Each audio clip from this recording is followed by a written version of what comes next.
Mango. Merci déjà à Moron Jambé, Lenka Bongo, et pourquoi pas Romain Makonda, et Bruno Nzinga, et Dadi Koussaka, toute l'équipe. On travaille pour vous servir comme il faut. Alors, place à notre génie du jour.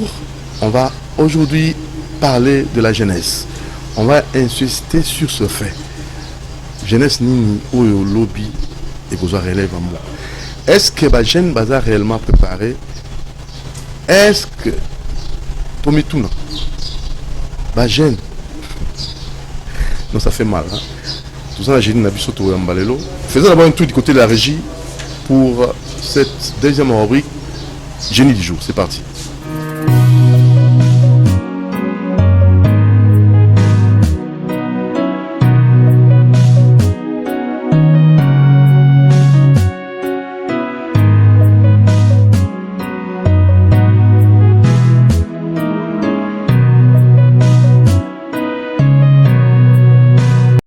Voilà, monsieur Antoine Jeune a témoigné qui a bétaillé sur le lobby dans le combat à quota la politique.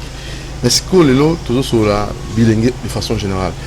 Monsieur Antoine, bonjour. Nous s'est présenté dans la tour de Belin en tant que jeune ou à Salam Mikolo. Pas au contraire Salam Mikolo. Au bandit politique trop jeune. Et les loyaux, vous avez toujours vous continuer dans le schéma, mais seulement que vous allez tout bêter, c'était pour la jeunesse. Mbote ndeko journaliste. Sentez-vous bien? Sentez-vous bien, Ngolo Nzambe. Nzamba zo sala. Talaka lelo, tozalaki lobby. Lelo PTV to kutani. Nyoso pa ko pona kopesa jeunesse oyo eza ko souffrir valeur na miso ya bato oyo to benga bango ba grand prêtre. Yango Très bien. Alors, nous avons dit que l'objet de la qui est bêta solo parce que je suis surpris. Jeune au bandit politique na 16 ans, 17 ans. 17 ans. On a relaté bango parcours nayo, nengo banda kango et pourquoi au banyango si tôt. Au banyango na âge à moquer pourquoi? Pourquoi banyango na âge à moquer? Pourquoi on lit politique? Alors il fallait attendre aussi sa classe. Où la cause papier nayo ou comme ça pourquoi Kemba on a politique à âge de 16 ans 17 ans. Bon accueil politique na âge de 17 ans et naïba kasoke zala kelo ko moko mutu abota makana yango peut-être parce que ngai na ndako na biso précisément tangu na monaka ebele ya bato baza ko souffrir ngamona mipesaka na mitumisaka mingi pourquoi batebele baza ko souffrir boy okomona vaze mususu kuna musalali nzala musasali boy mais pourquoi politique ekoki ko sala teke elongola bato na bombo baza ko souffrir.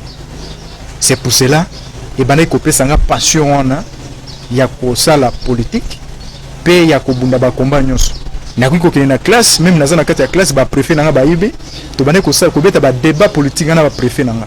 J'étais encore jeune et na pesi soki ya Hollanda ngai préfet Emmanuel to bana ko beta na so wana politique na bango na jeune wana naza na 6e des humanités to beta de maman ba débat politique na bango et puis à chaque fois ba maman to papa na biso bana ko ya na kati école ba bana ko pesa toujours témoignage ah en tout cas makambo e bimake pa moi no to ba kango même biso ba préfet to ka ko maîtriser yango te mais ya za ko bimisela biso yango alors za ko mona ke na cadre ya komona peuple za ko souffrir batona baza ko souffrir nazo mona so ina ke na marche so ina kufi et eloko nini ekozanga eloko mo ekozanga sate mais so ina kufi na kati ya komba c'est-à-dire que na kobakisa un plus na kati ya mboka na ngai même Nzambe so ka tuni ngai babota yo osalila mboka na oni ngana kolobaki na bundela mboka na ngai na jamuke et ba parents ba tolera kango babandaki koboya surtout tango nazwaki ba masasi en tout cas balakelenga même mabe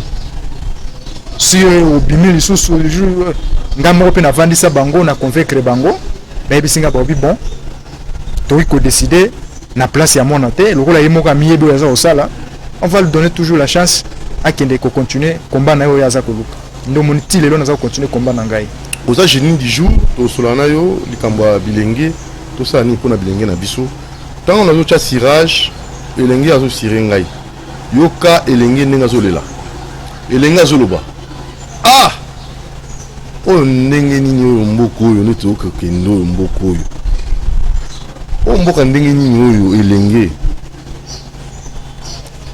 afandeli baboti anuni mpa baboti avenir à jeune ezobana te asisi classe misala ezali te po jeune azwa mwa eloko il faut atya mwa cabine liboso ya ndako to akoma mosu porteur akoma receveur et kaka mwa catégorie moke ya bilenge nde bazali kose retrouver.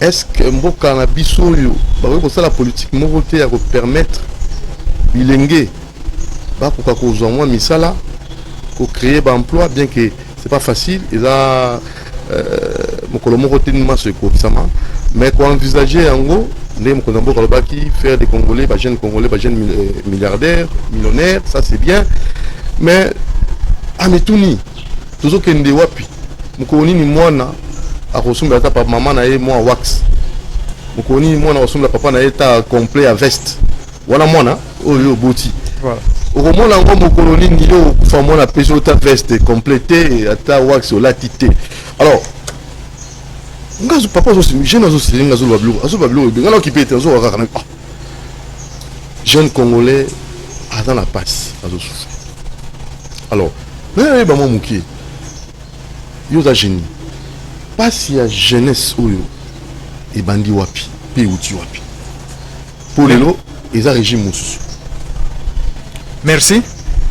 Nayebi napesa nanu jeune moko comme na Laurent a télévision libanda ero landa biso ya sala kama terrasse na ina wanga ta chela na pesio mbote aza jeune pasi ya jeunesse oyo euti wapi au moins ba pays nyonso oyo ezali développer ba préparer à venir à jeunesse, c'est-à-dire que dans horizon 2023 exemple il faut tous en catégorie ya jeune ya jeunesse nini o ba ko remplacer ba ko zo ba pension, c'est-à-dire baza ko préparer jeunesse na 2023 ou na 2050 ou na 2100 so que na États-Unis je okuta na 2100 bazo préparer jeunesse wana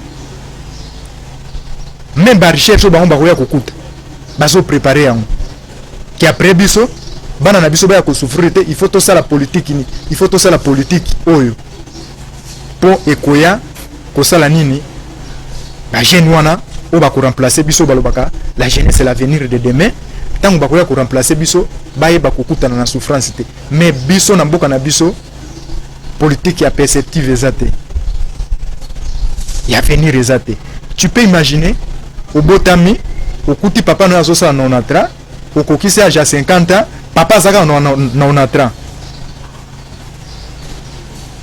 kopé c'est pension ezate âge à pension et si elle est quand mais ça la na onatra so yo mkolonini yo jeune au botami au koya ko remplacer papa wana déjà comme dia na 50 ans mais papa zaka na onatra na zui pension te lelo soko ki na ba université soit okokuta tozotanga na ba papa mibimba bato ya ba 50 ans bato 60 tozotanga na bango mais soki bosilisi omona bino so bokomi ba emploi bokolu comme ça na sonance bokolu comme ça na onatra yebisangai papa ya 50 ans akeko luka musala na sonance pour azwa pension na mbula nini et puis même na code du travail il va pesa mutu pension na akokisa mbula nini et puis osa komona ke tout ça est embrouillé à venir à jeunesse moyen jeune à côté ezate pour bakoyi sa jeune azana expérience à 5 ans parce que papa on a déjà papa a déjà une expérience à 5 ans au moins papa zo ça na onatra azo continuer ba classe azo bakisa ba expérience tout ça alors yo jeune moyen zo place wana ezate au lieu basa la politique il y a que soki mutu akokisi tela ndenge code du travail esengi ba pesa pension po baye babato bazo na sima boya ko remplacer non des comptes finaux à Rozongo voilà ça c'est peut-être ba place au bango ba banga ga combien ba ko pesa combien pour faire nourrir même banana. Tu peux imaginer même na pays oyo elenge kale nan salaire ezali caractère moko social na vie ya mutu très important mais même date même ya salaire o ba ko futa yo ba reporter ngolo la match ça paiement est reporté salaire reporté babenga barele salaire nan salarial omona moi oyo bafuti yo na moi soki ya nini bakati moi ndamu babakiseli o salaire no yango.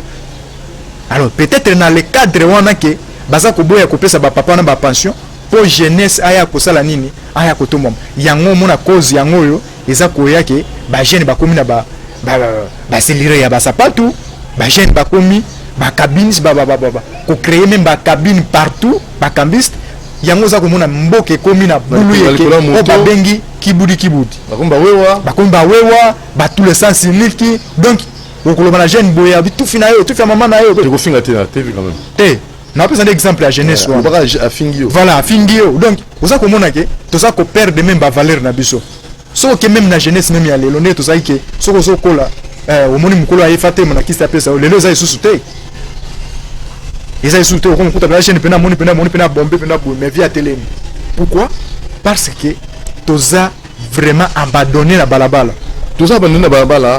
na tuna kio origine nango auto pesanga yano bas perspective au ça la projection dans 20 ans nous aurons quelle jeunesse dans 30 ans dans 40 ans dans 50 ans nous on a génie du jour surtout dans 20 ans tous en la jeune andé namboko quand nous sommes dans ni baokin ndenge makambo zokin ndenge makambo zokendele dans 20 ans tokozala la jeunesse moko ekozala médiocre na yebishio Antoine na zolela moni génie Congo lelo eza génie Congo moko oyo nga moko présentateur naza na souci moni nazo metiana sika ba jeune je vous assure il faut nécessairement bakamamboka baso makambo sérieux omoni moto oyo na ala nzala te ayebaka pasi nzala te pasi nzala te ayebaka pasi nzala te moto oyo nana tambola makolo te ayebaka makolo ndenge swaka te voilà moto oyo azala na pantalon moko na chemise moko yango kaka sokolaka yango kaka nano opasa ba moment wana te so bazobetolo masolo nomo alonga nini moto wana asala gag. Alors il y a un problème sérieux. Yoda génie du jour, tout compte à ce que dans Rambo, il y a Tine. Nani Aza responsable, celui de l'eau, parce que dans l'absolu Rambo, clairement parlant, Nathan où il y a régime, où il y a mon boutisme, tout ce qui n'a pas, et pas pour ma camoude, qui n'a pas régime aux autres en place. Mais nous, nous, jeunesse, nous avons mis en politique. Jeunesse, bouki et bédo et limoué. Politique. Politique, nous te gérer et bomi à venir à jeunesse. Parce que politique mais nous avons la politique on bandi bana âge à 17 ans nazala na politique mais sikoyo oza komona nge même pour ça le colon politique le colopé et la jeunesse voilà yo sunga bilenge ba tala biso na o bilenge ba sengeli ko sala marche pour na nini bilenge ba sengeli ko bima libanda ba sengeli ko telema pour na nini elenge ba tala nga sikoyo tala yo na génie Congo elenge asengeli ko sala marche pour na nini. Il faut défendre le il faut défendre aux alliés intérêt général. Exemple net makambo, il y a biloko ya rouler exemple. Parce que les loba lobak. Exemple net ba biloko ya rouler. Ce qui est akomat. Bilenge va se retrouver te. Voilà place lenga wi ko telema pour na ko sala marche. Ce que tali net même makambo. Est-ce que bilenge baza misala? Bilenge baza na misala te. Yango même nangina ko ma place wana. Ce qui bilenge baza même kozwa misala te voilà place ya kosala marche tomonaki même na kati ya France ba gilet jaune on atanga bakomuna bango ezalaki soulèvement ya ba politicien te c'est un soulèvement collectif oyo bamoni ke mboka na biso ya France za kotambola malamu te il faut totelema tolakisa barand bol na biso na bato oyo baza kogere biso bakonzi wana bakosala nini bakoyoka yango monaka tango Félix Antoine Tshisekedi Tshilombo yambaka jeunesse na souhaitaka il fallait ngai pe nazala parce que nangena tout naye en tant que président de la République mabongisa minini oyo obombeli ba jeune après départ na yo okotika la jeunesse nini yango moni même naloba ntango babengisaka bagene wana ifale nga nazala na kati parce que nazalaki na baquestion oyo na ngai natuna ye parce que apesaki biso occasion peut-être première ou dernière occasion que président de la république ayamba bagene même de la rue oyo babengi basheki ayamba bajeunesse oyo peut-être baza korefléchir moi mieux ezalaki occasion wana mais na regrettaka eloko oyo ebomi jeunesse ezali politique politique pourquoi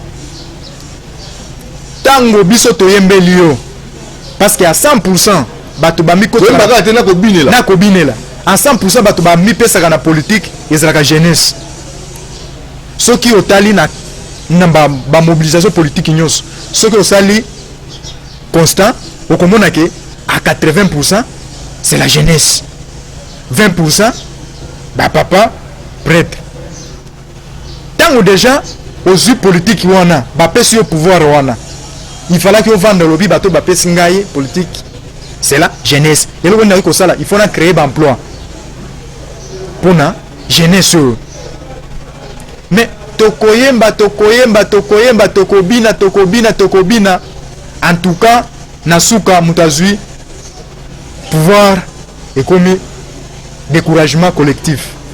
Ça veut dire quoi? Ça veut dire quoi? Côté kuna baza ko sepla na bomengo, côté baza ko kufa na nzala. Donc même si on est na TV boye, on a mutu so longola e moyibi.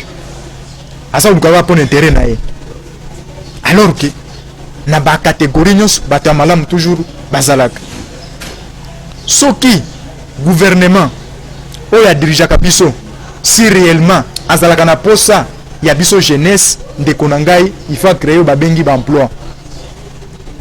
Il faut à ça la catégorie il y a catégorie moko boye à créer si c'est moi catégorie moko boye il y a monde de gestion. Il y a jeunesse à part. Donc il y a une proposition à monsieur Toyambe je crois Matati Mandefi je crois vendredi soir on attend. Ouais, vous allez au Senga ba pesa gratuité na ba formation professionnelle. Voilà. Au moni INPP zanango voilà mais ba luka ko pesa bilenge misala maboko ba yekola ba créer juste ba professionnaliser ngo pour main d'œuvre et la ka ba chinois te tant ko sa banzela jeunesse. Yango même émission moko misala libanda ya mboka auto na ba province na yango même ba jeune ba sala misala na po bazwa moi yango même émission moko na émission moko na sala kana yo liboso na lobaka nini na lobi pona mutu asala libaya yezo senga te phase la licencié en droit pona mutu toza na problème ya mai pona kotia ba forage tout ça et senga ba étude mai ya parce que ça mona même système éducatif eza ko bebisa mboka mutu aza kokola na classe mutu so ko silisa déjà na âge à 25 ans aussi si université na yo mama kamno nyonso oyo siko luka su musala au moins déjà que okoli na classe ya même na lobaka ke il faut que tout ça la système nene même nous les étudiants on y met aux alliés aux a un pan université un pan affaire donc système éducatif on a pas aussi monté donc c'est intouchable c'est intouchable donc mututo komikala mututo ba même réforme ko sala yango za komona na niveau ya classe to créer crime intellectuel les anakati crime intellectuel les anakati c'est quoi crime intellectuel les anil les alliés trop de diplômés mututo akomi koloba ngai na ko sala musala yote lokola naza licencié en droit naza licencié en économie naza licencié na ko sala musala ya pamba te donc na ba zamba to na ngora ese nga pena kipenza na mabelo to na nga pena ke musala bilanga mutu na mutu akomi komitia na place na ye licencié en droit voilà to komi na taux ya chômage très élevé et komi yango komi biso crime Antoine crime intellectuel ekoti na kati pourquoi parce que mutu ali su ko sala musala ya pamba te ali su ko sala babane ko bana biso kala ya pas de son métier ya que sort déjà balingi su te et comme si ko ngai fona ke ndokota na entreprise ya l'état ngai fona gérer eloko boy c'est maintenant to komi na confusion totale yango moni même to lobaka ndengo wana na senga quand même mais eloko lokola FPI wana o ba defisa bato bambongo ba defisa ba politicien bambongo mona politicien défi o ka mutu monga defa 6 et quelques millions de francs congolais biso to sala marche na opeso ba photo na sala marche FPI wana azumbongo wana akeko tonga palais atongi pende étage hein il y a 12 niveaux alors qu'il y a habité que a bloqué bon alors ceux qui bazui ba biloko wana ba créer ba centre moko professionnel ba atelier on a goloba atelier ils ont la bano assuré au sapato ceux qui vont créer atelier moko ya munene cordonnerie professionnelle on est professionnel papa griffe voilà beaucoup moi ba Jean Boni longa la chômage 10 hein dans une émission longa moi 10 jeunes chômage voilà so papa griffe ba botame belé na ba province ba créer ba biloko on ba créer loko on atelier on ya munene ba tie ba tukuna plein bazo sala biso ba mokoto hein ekosala nini ekodomine to ya chômage soko zuika bano bazosala bakiti hein bano bazosala bakiti wana soki bazui atelier moko ya munene bazui association ya bana tu basala bakiti na babalabala o batondisi ba venir nyoso partout nyoso na bakiti batongi atelier moko ya munene bazui bana na nyoso babibo fabriquer biso bakiti et puis basali professionnaliser ngo voilà on ne basala ndenge basala kiti ba chinois ndenge basala ba o importer ka to sala conformément na o sama libanda consommé congolais pas dit so ba basala ba centre Jacques Wandenga boazu ba moko ya mbangu ya amateurisme bazui ba matériel nyoso basala ngo de façon professionnelle voilà pour la concurrence ya bapaya voilà bazui c'est-à-dire ba bureau officiel na biso c'est-à-dire ba bureau ya ba ministre ba bureau ya nini ba ebisi bango ba binenge za boye mutu akosoma sous kiti libanda azate consommons congolais très bien belko congolaise même mokoto soulier lata ya Congo parce que on valorise une culture na yo tout il rappelle ça la bonté et lamba ba couturier o batongi na maboko oké osombe lamba o elamba batongi na maboko congolais et pas soko tongi pas grand batongi na maboko mais ceux qui ont quelque chose pas mundele batongi na machine alors maintenant faire quoi il faut que ça là-bas centre wana matériel wana mais ministère jeunesse c'est pas jeunesse sport et non sport et loisirs kabona na ebisio ministre de la jeunesse na peso mboti na ebisio ba pesi ministre de la jeunesse mais mo na 60 ans est-ce que mo za jeune en fait na habito na pesi mboti kasi yango tuzo kati ministre de la jeunesse et sport ba pesi même national de la jeune fille voilà mais na comprendre que Christelle Vonga bilenga ngo baete bilenga basi bangenga zona yo awa vous avez pour tout le monde c'est mobile na basi voilà il y avait une jeune qui devait être ici voilà. une dame voilà pour parler un peu de la jeune fille aussi ça pose problème ça pose problème on dit que moi si habiter li palete papa moko na quoi au sommele moi cabri moi sucré et moi na zaina nzala na kwanga pona ye amona ngo penza suka makam même ozo makele écoute zo ninga na mokili pezo ninga non ozo mona ke et ça problème jeune fille et ça problème non le ballon c'est quoi le problème les ali sous nini maman na problème les compliqué les maman na problème les ani ba politicien bato baza ko gérer baza ko linga koyo kabiso jeunesse te ce que ça ko loba bonnet zo loba boye ozo landa e acha makele la pam biso jeunesse il faut tous la jeunesse conscient oh lelo ina 3000 francs na to biso papa to ça marche ko 3000 te en tout cas les cas na 3000 francs na yo esika outi na yango soki lelo obengisi biso jeunesse ndeko so to lobi lelo biso ba jeune to soutenir ka ba jeune oké ba papa ba olela bakolela na lolenge moko okotika jamais ko imaginer quel jeune visionnaire un jeune dialelo un jeune des atalaks il faut jeune oza visionnaire pour à soutenir d'ailleurs ba réussir pourquoi ba réussir ko tia crise na kati ya mboka po jeune ayeba ko réfléchir malamu te de assurer barambo ba baro bombe ba kozanga misala eza kunyoso na bandal na limité eza kozanga na to limiter batu na bon marché et comme la commune nyonso makamoni ezalaki te baba naza komona makelele na commune na biso chez Francine na commune ya Kinshasa na maison communale ya Kinshasa na maison communale ya Kinshasa okuta batie bar na kati maison musala ndeza na umza sali activité na bar na kati ya maison communale donc rebera kuiko ya koti nini na kati ya maison communale ya Kinshasa bar na kati ba terrasse mutu amaba ko pena ayi pena koti azomela ne masanga asa ko étudier ndenge makambo na biso nini bar na kati ya maison communale ya commune ya Kinshasa Lukaye Alido okosi la ldio makam nayebi siyo okokuta problème eza sérieux na kati ya maison communale baza koteka ba bière baza ambiance à gogo na kati ya maison communale te bourgmestre ça ldio na lukai bazui ba mituka ya acha ordre na commune batie kuna na kati ya mituka batie parking ya mituka plein nayebi te so ministère de l'intérieur rapport bato bazanga na bisika koboma mituka po ba sécuriser mais ndeko est-ce que sécuriser mituka na maison kati ya maison communale so lingi batia mituka ngo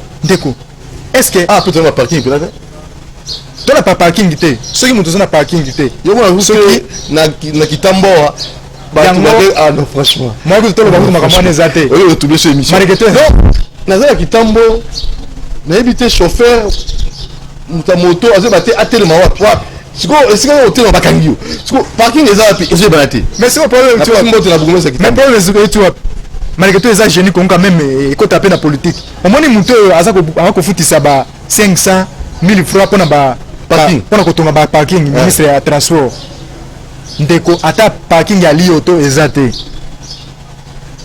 mais chaque jour omona 1000 francs na bis 500 francs na taxi tokei nadi baba lobi ke ezosalama mpona odisseur jeunesse non voilà nangi tomeka kobongisa po omoni bar wana ezopesa mpe jeune mosala akomi dj tala ba dj na mboka namona mboka ba dj tout le monde akomi dj alors na ba dj wana na suka zuma salaire namoni dj amona 16 ans dj à 16 ans dj à 16 ans même moi kutu azali alors nyonso wana baluka misala kozanga misala esali baterrasse ekoma liboso ya bandako mpo bana balia efutela minerva na bato ezopesa mpe misala ça c'est tout un problème aussi sikoyo oui omoni na mboka ezalaka développé na bato nyonso baprivé na baleta banini tout bazalaka toyebi ke motu moko ali kocréer mwa petite entreprise privée na ye acréer mpona aide bato mosusu mais oyo ya biso eza kaka babar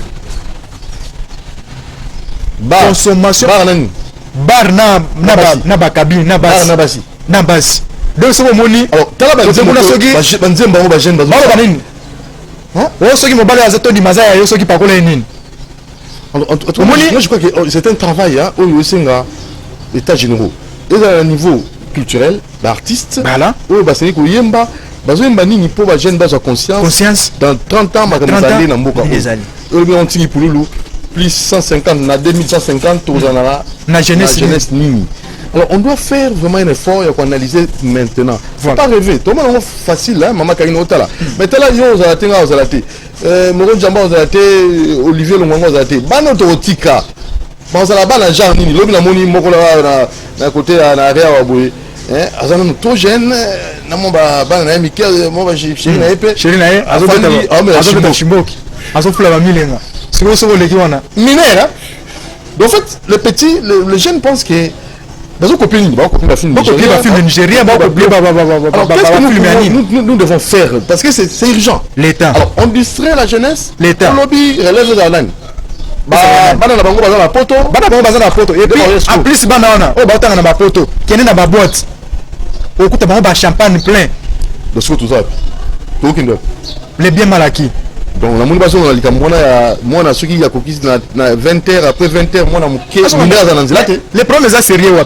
Ba komi même na taper la wana. Ba komi même na paquet à cigarette. Ba ko lia ba komi na paquet à cigarette. Ba komi même na ba komi na paquet à cigarette. Ba bi moins de 12 ans akoki ko simba yango te.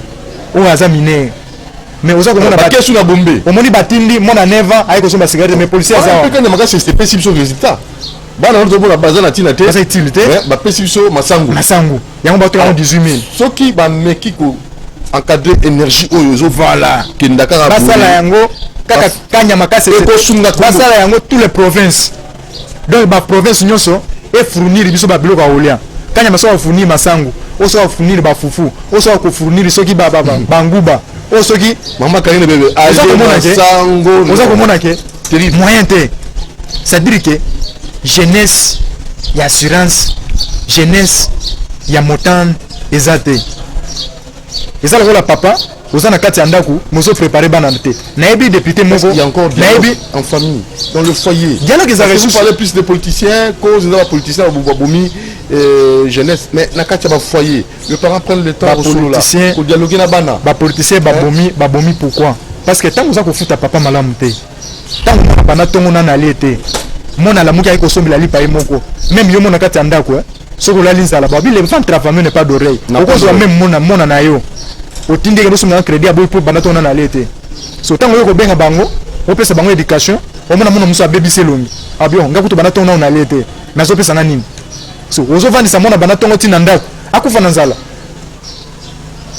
papa la muki boy papa mo azum ti ya rouge lui pesate à salir à na habité potentialité sur le plan richesse tout ça na potentialité ya ko sakanate tout ça riche ya ko ah non ba riche tout ça ba riche mo qui s'ignore des riches qui s'ignorent ou comment hein nous avons tout le Congo nous avons tout alors c'est quel problème ya ko buna mbaki lobi ndeko na biso akenango sur le plan spirituel ou quoi tout ça na tout ça na tout ça na nango mpo tout cette volonté là il y a ça là en fait tout ça toujours colonisé par le noir entre nous-mêmes on dit la tigre noire pas colonisé noir ou comment parce que tout c'est comme tu as la question non tout ça un problème sérieux c'est quel problème ça au moins tant que tu as indépendance indépendance politique tout ça la reponga banzela le do beba oui mais ba kotika nzela wana et basuma makasi après ba bonza po bali ambongo mais nous sommes où là au moins le problème zanine tu as indépendance politique mais indépendance économique tu as te tozoka modèle la gestion te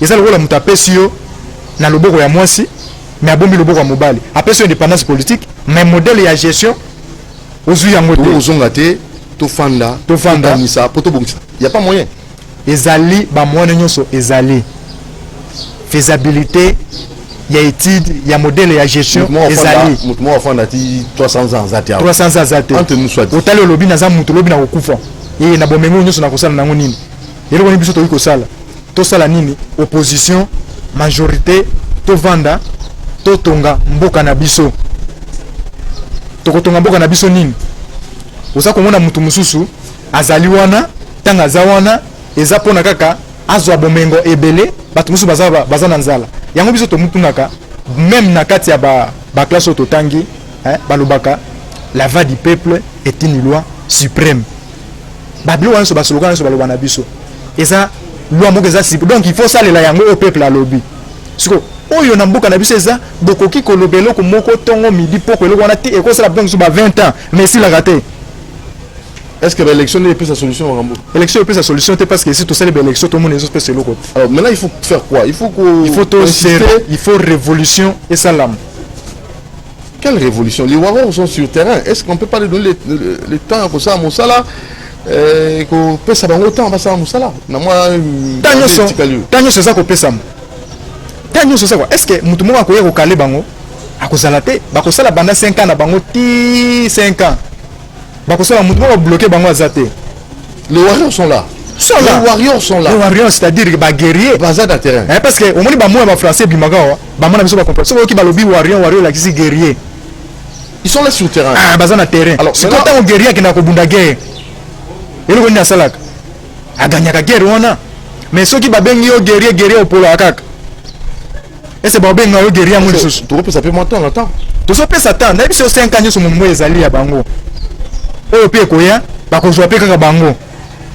Est-ce que la jeunesse a solo Warrior? La jeunesse c'était pour bâtir là jamais qu'on préparer politique. Ministre la jeunesse dans une soupanaï. Azap. Déco.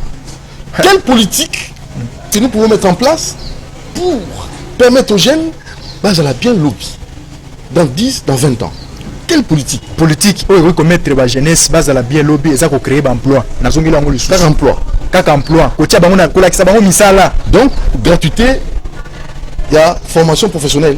Gratuité, il y a formation professionnelle. Il y a un centre. Va créer un centre, il y a un atelier. Il y a un métier. Il y a un métier, il y a un métier. Au moins, Voilà.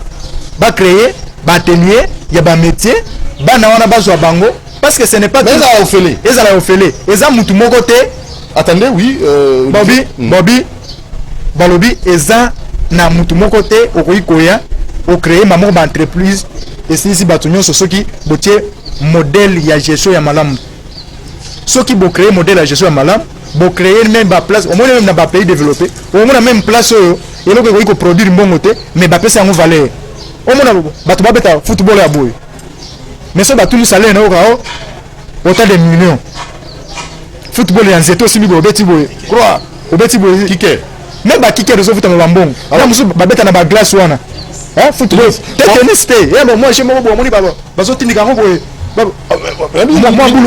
sport tout ça ça joue tout ça ça joue mais il n'y a pas de moyens bazotia ba moyens na ba place wana te ba moyens avec neuf ba moyens on va parler un peu papa non IGF ezali otomandeni azo préparer 2023 face à la mbongo faut pesa biso ba mbongo ba 5 ça la bongo tu vois parce que là à tous la mbongo yo moko famille élargie famille restreinte ba ya hotel melo na ndako juste moi malamu ba ya wana tongo ba ko fande la yo te pourquoi singa kayo est-ce que vous malamu et tu as stress voilà ba politique osaka omoni même ngalelo investissons omoni même ngalelo l'homme au centre de développement omoni même ngalelo petit frère nanga zo benga ngai na iniki na lobi na zangi 10 000 francs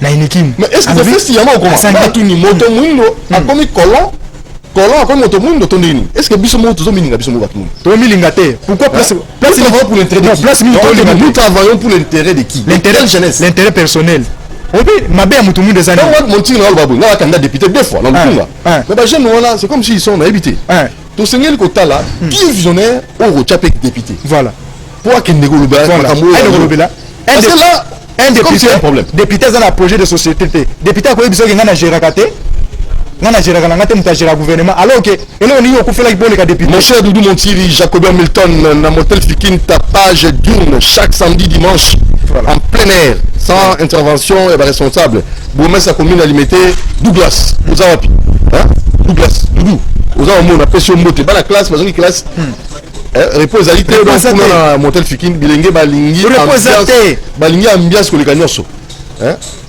bana bakomi kolinga ambiance koleka nyonso et ponini na éviter alors to meka ko regarder makambo parce que lobby na biso dans danger siko na zolo baboye dans le jour moko ezalaka consacré génie spécial jeunesse balobaka en tout cas to ko tsango parce que balobaka jeune noyo aza préparé te à l'équipe bombe anatomique parce que ayebele wa sala te lobby aza bombemela mais yozo tika jeunesse wana ndengo wana mais o bango bazo préparer yango zo komona so balobi atelo monge zanga tina na politique omoni asambaka se na yango so lobi atake faut que le bamba mabanga boy baye babami mabanga bazo sama kambu ça sous effet aveuglé so yango za komona babiloko wana ezo sala mandengo wana en tout cas politiciens hommes de Dieu travaillons pour l'intérêt de notre jeunesse wana ndengo wana c'est très capital la monde appelle pour la monsieur Silia allô oui. Allô? Oui, papa, monsieur Sidi, comment on est? Oui. Bon, naza masina awa nengena baboya. Oui, papa masina. Toza problème moko makasi ya papa ko ya jeunesse wana na cinquantenaire hôpital wana vraiment makambo eza kuna futo lukana kutano na yebisa yo ezo lekazelo kuna terrible. Eza nini? Terrible. MG wana azolimwisa bapièce ya comptabilité nyonso donc c'est terrible tebite eza nini bafuta bato malamu te tebite que se passe là-bas naluka nakutana na peso baimage wana olakisa yango totuna bachef wana soki bakonzi badepute cinquantenaire eza ya bakongolais te eza baindie bazonyoka baindie bakongolais kuna moye te ok merci naza na anonymat po merci beaucoup alors Doudou Montiri a joué engagement à relever la bilenge to luka jour moko pa génie Congo spécial jeunesse parce que soki ngala kanimiso bana ngalo pe ba roza relève ngolo lenge kani ba ozala miso ko kanga maboye ba otambola ba otala te to penser na bana otokotika lobby so to penser na ngo siko te na ebité mukoloni maloba okaboni numéro de téléphone to comme na so oui maloba okaboni na loba boye omoni africain alingaka ye moko aza na mbongo ebele mpo lobi na ntongo soki alamuki akuti famille etandami baza kosenga ye mbongo mbongo mabe ya afrika eza ndenge wana alingaka te pouvoir na ye atransfere entre nango na mutu mosusu yo amoni me mutu asala lokole boye bakomona ye te mutu asala nzembo soki omoni musicien akufi alakisa yo nani alakisa yo na mbala ndenge yango soki omona mabe ya nini yango wana mais nalobi toujours na bato ke naza na parti politique oyo nazwi esi nasololi na ye namoni mpe alingi mpe population mingi kala mingi te nazokota bozwa nimero ya telefone nanga bokomela nde bokomela nga na whatsapp wana bopesa basuggestion na bino tokoyeba kokomisa yango awa plus 243 948 91 77 plus 243 948 91 77 boko melanga numéro na ngai ya WhatsApp to ba ko na jeunesse toza na posa pour lobi toza malamu ezande ngona parce que sabino sampe bango biso pe tokozala pe malamu te na pesi famille na ngai so mombambote mais na tata mwasi na ngai na pere tata mwasi na ngai lobi merci lobby. Merci. Courage. Merci. Courage Antoine Nazal Elenge. Papa Doudou Montiri, pardon, le Belabiso, Nan Marambetali, Avenue Kabambar, na entrée Kassai, ta page Nortune, Rosaranate. Ambiance, ambiance. Papa Elenge, le nom c'est l'ambiance. L'autre comme papa. Sauf qui papa n'a pas papa Nabino. Qui maman n'a pas maman Nabino. Beaucoup ne pas là. C'est le moment où Ziboula Messo. Ziboula Messo, moine. C'est le moment. So il te comme père ndaka papa la mioza père parce que ba papa ba batena ni père nani koko koko nani mwana nani okomi père ndaka ba parent que bas c'est le moment boyebela du coup mon tiri alobi yebela alors au exemple na forum tout ça forum monene pour la jeunesse c'est le moment de commencer surtout zeli nous sait la vision wazati du coup mon tiri a lui makamwana maboko na génie Congo spécial jeunesse tout élément numéro de téléphone les ali plus 243 89 61 52 634. Tout autant là, on va musicien, on va ma jeunesse. Tout autant là, comment on va politicien, on va ma jeunesse. Tout autant là,